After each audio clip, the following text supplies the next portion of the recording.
like लाइसु तंब ngमजदबा मचा school थाब ngमजदबा school government school चलगसु dress निथि नुगाइना सेटनब लेतबा अदुगुमलब इमुंग सिंगदो सर्वे तौरगा खंदोकपियोबा मतमदुदा खै संगाय मफमद लेरिबे इंटेलेक्चुअल पर्सन सिंग उदगी गवर्नमेंट की एम्प्लॉई सिंग अंगंब मतेंग पांगसलगा खै लाइक तमचेबा संगाय मफमदा मी चमंगा लेबदा मी चामखक चाक पुक्थन चारगा संगाय मफम चौखले संगाय मफम इना खुल्ले हाबदी यारोइदबनिना सोथन लेरिबसिंगदुसु खितंग सर्वे तौरगा अदुगी सर्वे रिपोर्ट तो मरुओइना संगाय मफम पब्लिक की ममांगदा थम्मगा सुगुम्ब इमुंग खर लेरिसे अखोइना मतेंग पांगसंद्रगदी अखोइ संगाय मफमसे अखोइ चौखटपा पुरक्पा ngमरोय अदुना अखोइ सुमैना तौसी हाबा वाफमदुनेबा इना थमजनिंगिसि हयेंग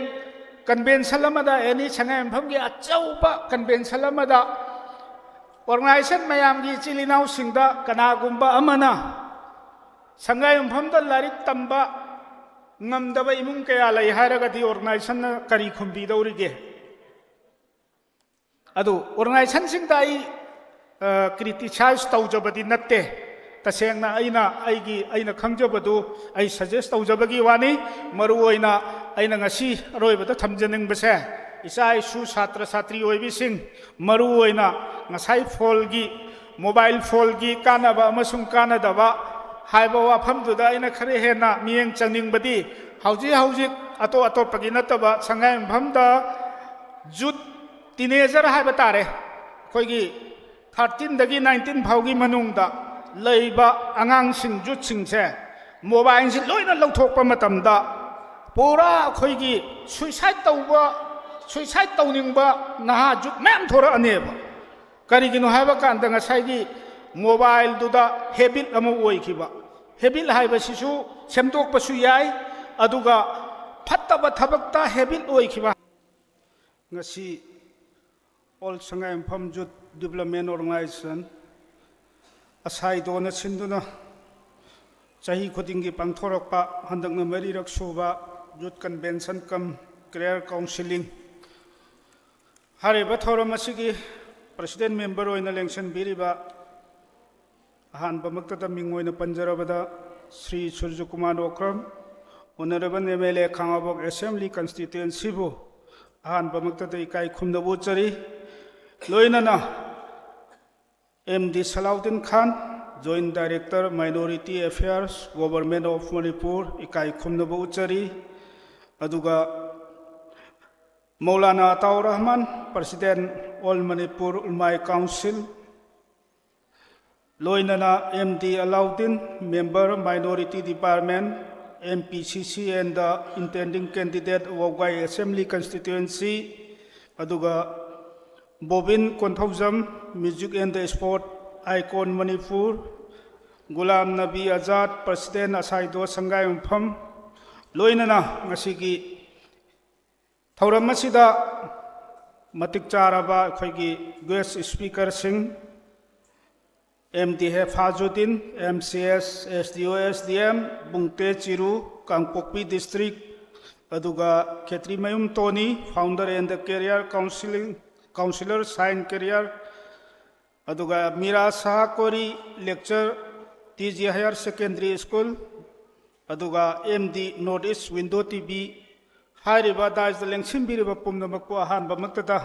इकाई खुमनबु उच्चबगा लोइनना सलाम तौजरी अदुगा लोइनना ngasiगी थौरम असिदा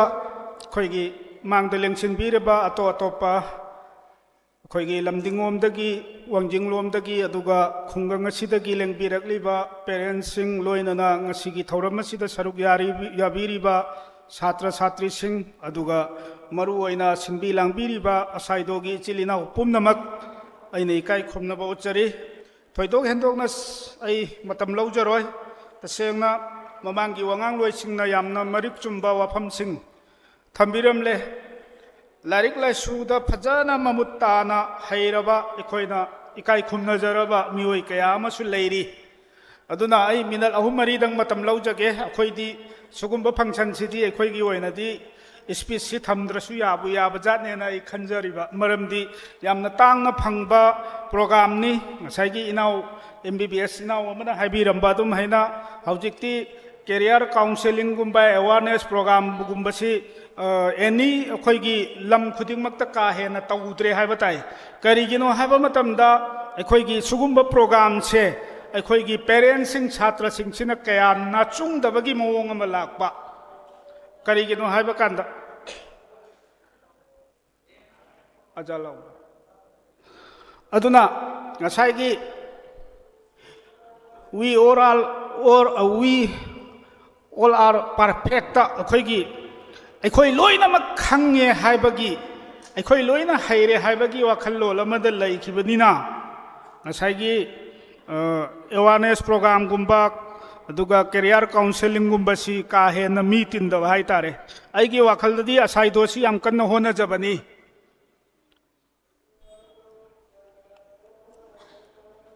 ममांगी सही सिंगदा खोइगी मोइना सिनबा कैरियर काउंसलिंग सिंगदा अदुकी मतिक मी यामना तिनखी छात्र छात्री यामना तिनखी हॉल सी चंदब मखै तिनखिबनी मरमदी हाइरिबा हौखिबा प्रोग्राम सिंगदा इसामक पार्टिसिपेट लोइनमक तौई अदु हंदकिसिसु असाइदोगी अंगांग सिंगना याम कन्न होनबगी ममी से आई अदुम ताई आई अदुम उई अदुना थोइदो एंदोगना इकाई खुमनजरिबा लमदमसिगी छात्र की ममा मपा ओइबसिंग अदुगा छात्र छात्री सिंग अइना थमजनिंगबदी तसेंगना छात्र अमना करी तौगदगे अमदी पेरेंट्स सिंगना करी तौगदगे हाइबदो हौजिक यामना ममुत ताना अखोइ खंगबा दरकार लई डॉक्टर तंबनी हारगसु आई MBBS नीट की कोचिंग तौरी हारगा हराउजबा अइना तमगदौरिबा सब्जेक्ट तुदा खरा हेन ममुत ताना करम सब्जेक्ट ने हेन्ना चानगदगे हाइबदु खंदबा नीट तम्मी नत्रगना बीकॉम तम्मी नत्रगना MPSC परीक्षा थादौरी UPSC परीक्षा थादौरी वाखल्लोंदुबदी यामना फजबा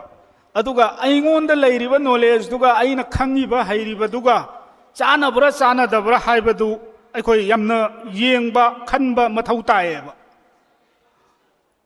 लारिक हाइबा खुदिंगमक गवर्नमेंट जॉब फंगनी हाइबदुदी लैते अदुना अखोइगी मियोय खुदिंगमक लोइना डॉक्टर ओइगनी छात्र खुदिंगमक इंजीनियर ओइगनी हाइबा लैते MCS लोइना ओइगनी हाइबा लैते मागी चानबा लाइन दुदा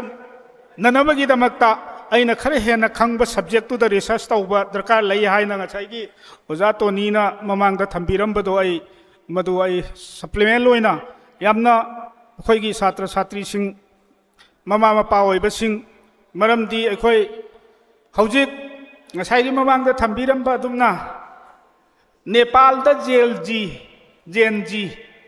जेएनजी की हौसी करम हैना लाखिगे दो अखोइ खंगबा दरकार लई जेएनजी हारि से अखोइ मंगा त्रुक पुल्लगा हक्ता तौबा याबा नते ऑल कंट्री दुदा लैरिबा यूथ सिंग मरु ओइना पेरेंट्स सिंग दुना आइगी इचा सि करी तौरिगे आइगी इचा से द तौबा याबा ताकपीबा याबा अफबा वाखल्लोंदो चलहन्ननबा होनरबा मतुंगदा कंट्री दुगी अखोइ गवर्नमेंट हाइबा तारे गवर्नमेंट दुना तौरइबा थबक थौरम सिंग पेलक्तबदगी अखोइ जेएनजी की हौलाएबा अदुमैना बांग्लादेश तसु लाखी हौजिक इंडिया दा CJP कॉकरोच जनता पार्टी ngसाइगी लैरिबे इंडिया की लैंगाक शासनदुगी मथक्ता पेंदबा आई यामना एक्सप्लेन दी तौररोइगेबा पेंदबा सिंगदु लाकपदगी हारिबा जु सिंगसिगी हौदु लाकपनेबा अदो अखोइगी हौजिक जु सिंगसिदी लोइनमक हाइजबदी नतेको तिनजंग काइजंग बजु तम ओइरगदी करम हैना जेएनजी की हौसी हौगदगेबा यूनिटी ओइबा सुंगम ngमोएबा जेएनजी की यहौसिना यूनिटी ओइरबा CJP की यहौसिना यूनिटी ओइरगा मासोइना ऑल इंडिया दा लैरिबा जु सिंगसिना हारिबा यहौसिन से मपुंग फाना लैरिबा गवर्नमेंट सिना तौरिबा नीति नियम करप्शन की सिस्टम एनी एजुकेशन की सिस्टम अदर्स डिपार्टमेंट सिंगदा छेंजा थुमजा की तौरिबा पुनमक से लोइनमक मुथत्पा ngमगनेबा अदुबो अखोइ इंडिया की ओइनदी आइना यानिंगदबा खितंग लई मागी पार्टी से यामना सेक्टरियल ओइबा यामना सेक्टरियल ओइबा मागी ग्रुप सेमेबको नहान की जंतर मंतर तौखिबा CGP की अखोइगी प्रोटेस्ट तुदने अदुगी प्रोटेस्ट तुबु नमथुननबा तो खिननबा मरक तुदा प्लान तौरगा मी थाजिलखी मयामसु लोइन खांगमगनेबा अदुना यामना आइना अतोप अतोपगी हाइरुद्रगसु अखोइ संगायमफमगी कंटेक्सता येंगबा मतमदा अखोइ लाइबक फबा होनबा कनबा अदुगा गार्जियन सिंगनसु मचा मसु सिंगबु लाइरिक लाइसुदा अदुकी मतिक हेना थवाई याउन होनरकपगी मतुंग इन्ना MBBS कया लैख्रे मेडिकल ऑफिसर लैरे अदुगा लोइनना अखोइगी MCS MPS लैख्रे अखोइगी अतो अतोपा अखोइगी खुलसिंगा येंगनबदा अदुम हौजि हौजि की ओइनदी लाइक लाइसुगिदि अखोइ संगायमफमदसु खरदि अदुम यारेना खल्ले खितंग सोथबा अमना ngसाइगी अखोइगी लैरिबा ऑर्गेनाइजेशन सिंगसिदा आइना पीजनिंगबा सजेशन अमखक लै एपेक्स बॉडी ओइना लैबिरिबा मरु ओइना लमदम सिगी खरे हेना थौदांग लौबिरिबा ऑर्गेनाइजेशन सिंगदा आइना अपील अमखक्तंग तौजगे मदुदि हौजिक संगायमफमदा सर्वे अमा तौहन्निंगे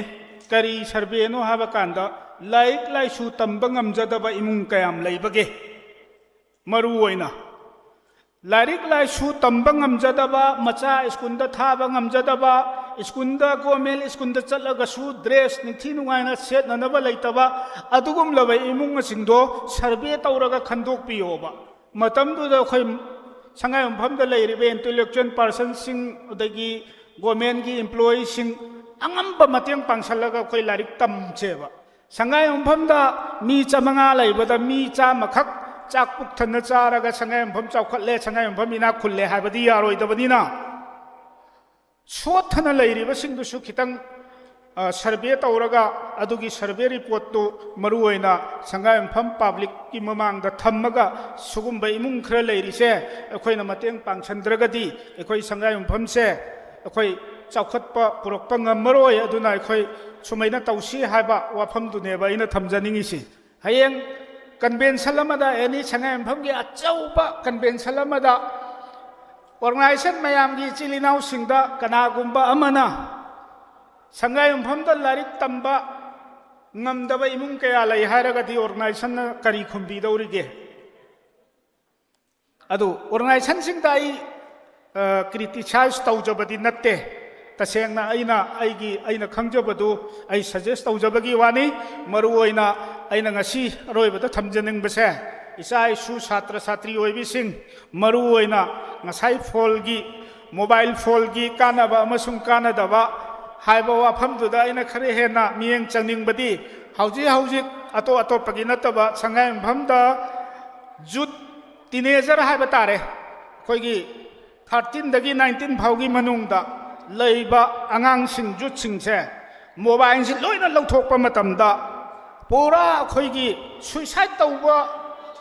तौनिंगबा नहा जुट मैम थोरा अनेबा करिगिनो हाइबा कांदा ngसाइगी मोबाइल दुदा हेबिट अमु ओइखिबा हेबिट हाइबसिसु सेमदोकपसु याय अदुगा फत्तबा थबकता हेबिट ओइखिबा हाइबसे सिना खरे हेनादि सेमदोकपा लुबने वाबने अदुना तसेंगना मतुंग तारकपा थबक थौरमदा अखोइगी संगायमफमगी मणिपुर की तुंगी जुम्बीरे नोइरकदौरिबा इचा इनाउसिंग मरु ओइना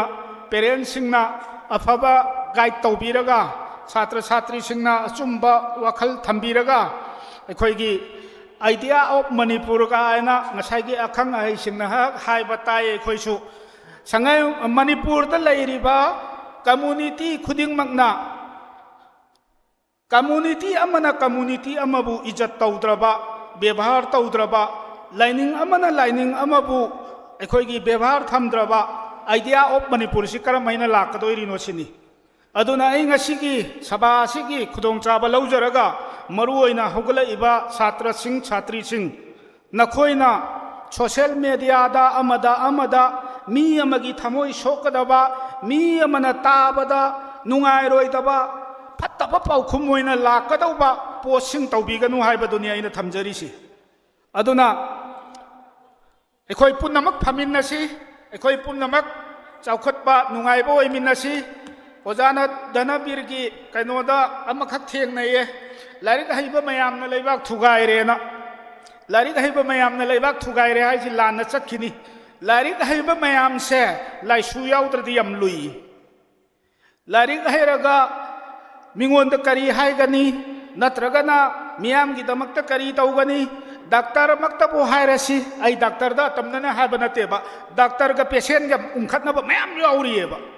मसी पेशेंट दुगी असोइब लैब्रा नत्रगा डॉक्टर दुगी असोइब लैब्रा अमदि सोइदना याउरमनेबा अदुना अखोई लारिक हईरिबे चिलिनाउ सिंगना चन्न लोनचक वंगांग संगांग मी अमगा अमगा लैनगदब व्यवहार हाइबदी अखोइगी एजुकेशन की मंगाल फंगबा इचिल इनाउ सिंगना अखोइगी असुगुमलबा क्लियर काउंसलिंग लोइनना अवेयरनेस प्रोग्राम लमलमगी ओइबा होगलाइबा इसा इनाउ सिंगसी तुंगद करी तौगनी हाइब पुनमकसे अखोइ भाप ताहन मिनबा अमदी